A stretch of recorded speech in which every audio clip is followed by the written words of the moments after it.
Vous regardez un reportage yachtgeekcaptain.com sur le groupement des équipages professionnels du yachting, basé à Nice, 3 place Île-de-Beauté, face au Vieux-Port. Bonjour, je suis Jacques Gonzalez, l'actuel président du GEPI.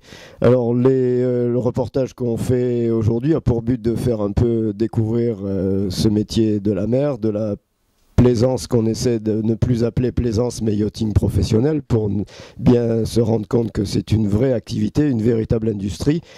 Et si vous voulez, tout naturellement, on vit dans une région ici, la Côte d'Azur, où la mer fait partie intégrante de notre quotidien. Donc moi, je suis venu à la mer par la voile. Quand j'étais adolescent, j'étais moniteur de voile. Et puis quand j'ai voulu vivre de la mer, je me suis aperçu que la voile, c'était une belle passion, mais c'était très difficile d'en vivre. Donc tout naturellement, je suis allé faire l'école de la marine marchande. Après l'école de la marine marchande, j'ai fait divers métiers, toujours dans la marine marchande, mais il y a des métiers dans les métiers de la marine marchande. Donc moi, principalement, j'ai fait de l'offshore pétrolier, des travaux maritimes. Et puis, en évoluant dans la région et en voyant tous ces grands bateaux partout, je me suis dit que ce serait bien si un jour on pouvait y mettre les pieds dessus. Et les choses se font toujours par relation et par connaissance. Et un jour, avec les affaires maritimes, on a eu un dossier à traiter d'un propriétaire qui voulait armer un yacht français au commerce, ce qui était un peu une exception, parce qu'on est resté après ça longtemps le seul motor yacht armé au commerce qui était disponible sur le marché du charter. Et donc moi, c'est un peu comme ça que je suis venu dans cette profession, parce qu'il y a eu à un moment des besoins d'avoir des officiers de la marine marchande professionnels pour pénétrer ce milieu du yachting, justement, qu'on voulait professionnaliser.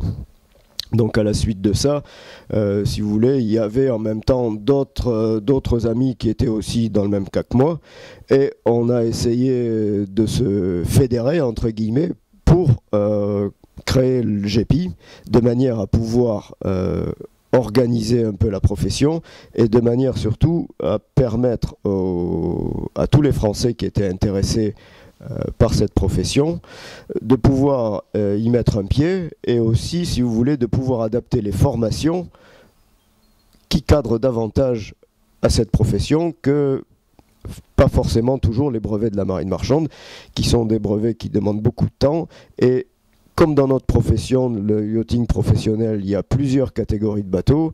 Il y a des gens qui ont ciblé ce qu'ils voulaient faire, et il n'y a pas besoin forcément d'aller faire 3 ou 5 ans d'école de la marine marchande si on a décidé de faire capitaine sur un open et de rester comme ça. Et de toute façon, en sachant qu'après, par la suite, il y a toujours moyen d'évoluer, si vous voulez, on a fait en sorte d'harmoniser les brevets de la marine marchande par rapport aux brevets anglais qui sont prépondérants sur le marché, puisque aujourd'hui on arrive certes à pénétrer le milieu, mais il faut savoir que le yachting professionnel est principalement anglo-saxon, et il l'était il y a 15 ou 20 ans, il était essentiellement anglo-saxon. Donc aujourd'hui, on a quand même gagné des parts de marché.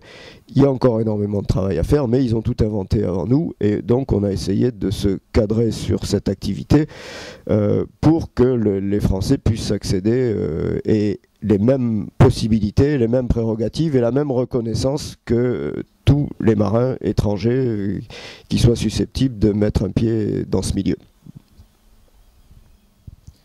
Bonjour, Sylvain Stals, je suis capitaine d'un bateau de 24 mètres, anciennement chef mécanicien. Je travaille dans ce milieu depuis quelques années et j'ai pu remarquer une évolution sur la technologie, les tailles, des bateaux qui deviennent de plus en plus pointus, avec des équipages qui sont demandés de plus en plus professionnels.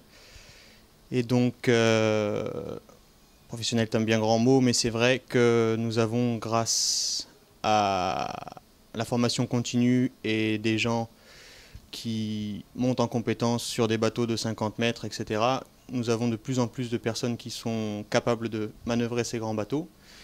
Manœuvrer dans le sens manœuvre au port et aussi manœuvre des équipages, on va dire, entre guillemets, qui permet d'avoir un bon équipage, une bonne entente, une bonne tenue du bateau, une bonne tenue technique, une bonne tenue des esprits, une bonne tenue de la logique de bord, de la logique de travail, qui sert à aller en avant sachant que le yachting explose et nous avançons énormément dans ce genre de bateau.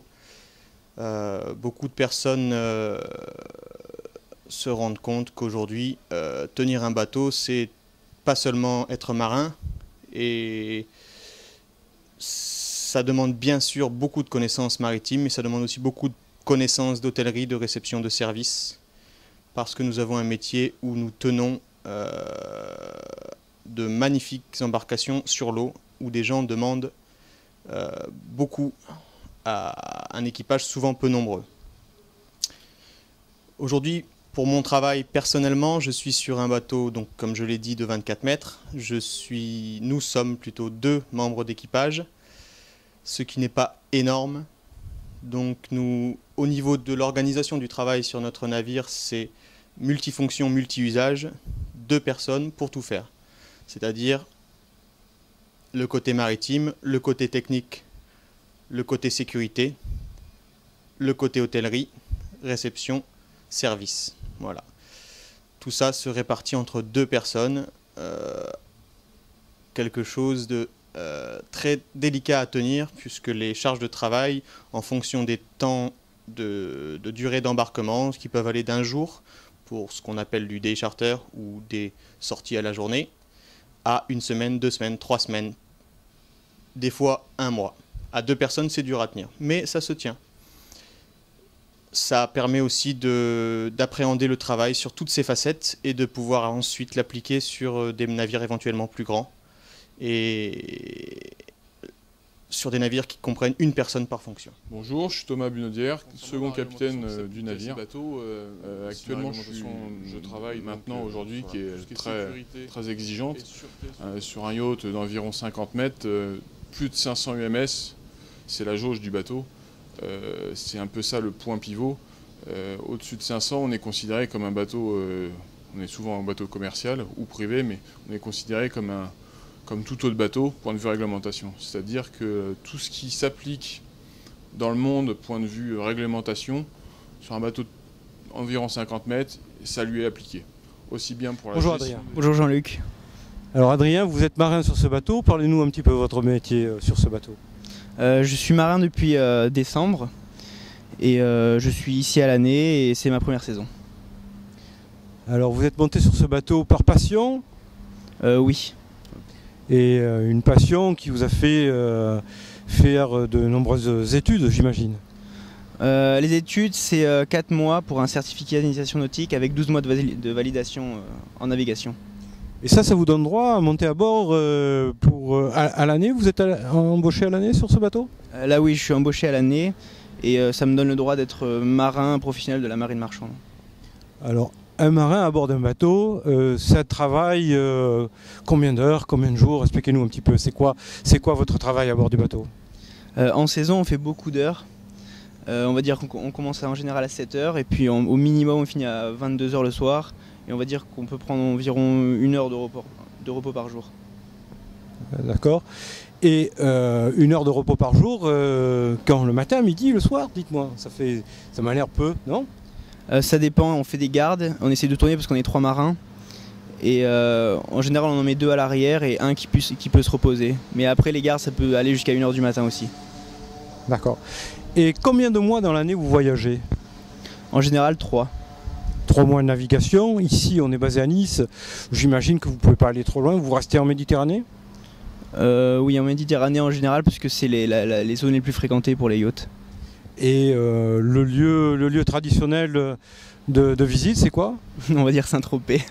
Saint-Tropez, donc Nice, Saint-Tropez, et de temps en temps un petit peu de Corse quand même? À Corse, Sardaigne, Italie, île d'Elbe. On est dans la cuisine d'un méga yacht, un bateau de 48 mètres, et je vous présente Frédéric, chef de cuisine à bord. Bonjour Frédéric. Bonjour, enchanté. Alors Frédéric, qu'est-ce que vous nous préparez de bon aujourd'hui?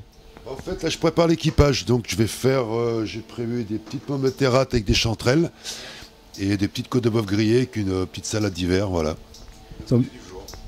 Bien gâté, c'est normal, on est dans un bateau où l'équipage travaille bien dur, il doit être toujours choyé, n'est-ce pas? Absolument, il le mérite, c'est vrai.